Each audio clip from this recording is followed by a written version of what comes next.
شادروان عباس زندی تو خاطراتش نوشته با جهان پهلوان غلامرضا تختی تو هوای سرد زمستون از حموم عمومی بیرون اومدیم. نم نم بارون میزد. خانومی جوون و محجبه بساط لیف و جوراب و جلوش پهن کرده بود. تختی رفت جلو و آروم سلام کرد و نصف بیشتر لیف و جوراباشو خرید. تعجب کردم و پرسیدم داداش واسه کی میخری؟ ما که تازه از حموم اومدیم. اونم این همه. گفت تو این سرما از سر غیرتشه که با دست فروشی خرجشو در میاره، وگرنه میتونست الان توی بغل نرم و یه جای گرم تن فروشی کنه و فاحشگی کنه.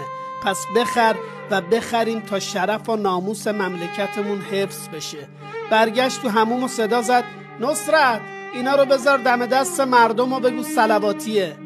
رفیق اگه توانشو داری از کنار دست فروشا بی تفاوت عبور نکن، مخصوصا اگر خانوم بود. دم